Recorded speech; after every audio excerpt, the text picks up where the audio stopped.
Enter the Void was released in 2010 and was written and directed by infamous French director Gaspar Noe. He creates a completely unique and cerebral story about a man's soul experiencing past, present, and future after his sudden death. The movie follows Oscar, a small-time drug dealer living in Tokyo, Japan, who gets killed in a drug bust after being turned in by his friend. The movie then follows Oscar's out-of-body experience after death, dividing the movie into significant segments of flashbacks telling his and his sister's past, present seeing what happened when he died, and future following his sister's experiences after his death. Now, this is a review that I actually wrote 2.5 years ago, and is a movie that I've wanted to talk about since I've written that review. I think if you're looking for unique experiences as far as film goes, and you're looking for something just completely different in presentation, this is one that should be in that conversation for movies you should look at. This is definitely an experimental film, and what Gaspar Noe did creatively with this movie is one of the most unique experiences I've ever had watching a movie. I'm not a huge fan of Noe's.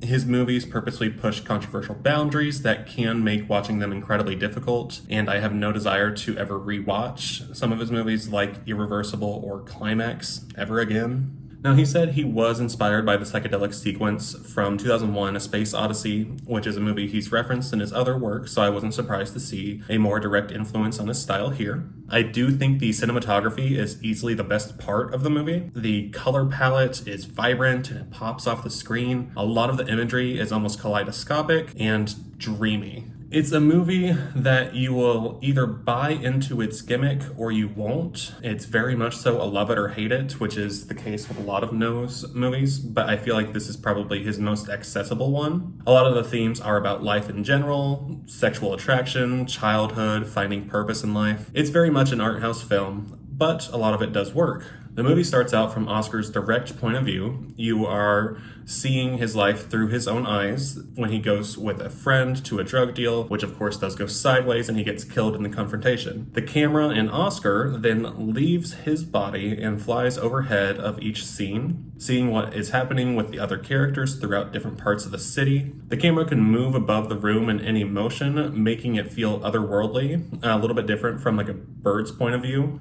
and even going into different people's point of views. The idea itself and its execution of the concept of a soul watching over people is my favorite thing about this movie. I loved every bit of this part. The second act focuses on Oscar and his sister, Linda's, childhood and past leading up to his death.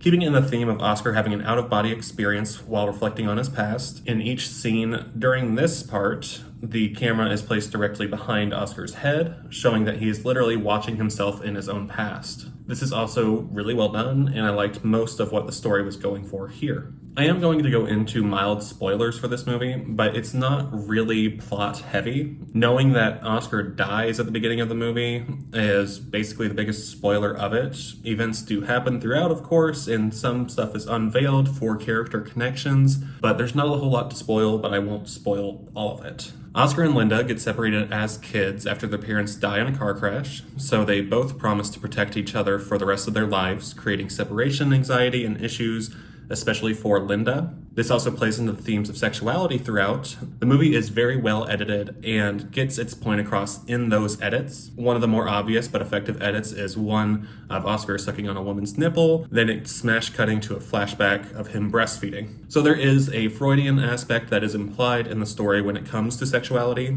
Linda also seems to have an issue with differentiating romantic and platonic love, leading to some implications of possible incest due to her strong feelings towards her brother.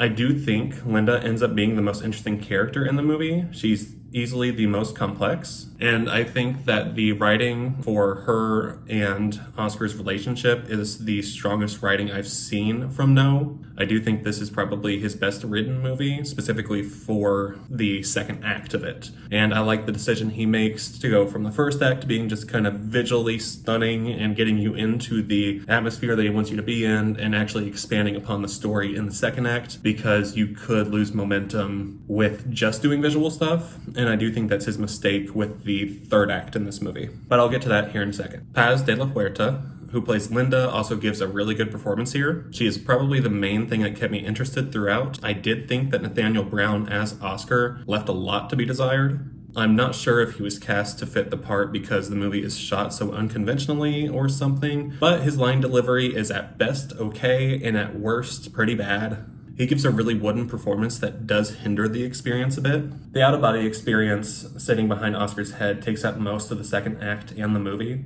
It then moves back to the overhead perspective to show what's happening in the following weeks after Oscar's death. I did think the last 30 to 40 minutes or so were the weakest part of the movie. It felt like a lot of the story was dragged out. Depending on which version of this movie you're watching, it'll be around 2.5 hours long. It probably should have ended before the 2-hour mark because it shifts its focus from the story to show more symbolic imagery. It is compelling to watch, but it's not nearly as interesting as the rest of the movie, and it overstays its welcome. I also found myself getting kind of annoyed because Noe goes back to just showing imagery that is upsetting for, I think, the nihilistic point of view he can have on life sometimes. And I don't think that the imagery is necessarily needed or works for the story. The ending itself is symbolic and represents the circle of life and plays into the connecting themes of the movie in one big sequence. But I do think that it would have gone out on a stronger note if it ended 40 minutes earlier, if you trimmed a lot of fat in the movie. That's the main reason I didn't think the third act worked, because the first act had so much energy and newness to it, and the third act tries to kind of do the same thing, but it's just less interesting by that point. This was a really interesting movie to watch. I think it'd make a really good companion piece with David Lowery's A Ghost Story. That's a movie that I do love about death and the afterlife and has a unique perspective on that.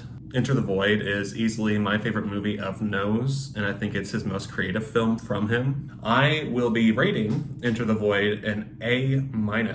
Now, I am interested to know if you guys have seen this movie. What did you think of it? Are you a fan of Noe's? Do you prefer other movies of his over this one?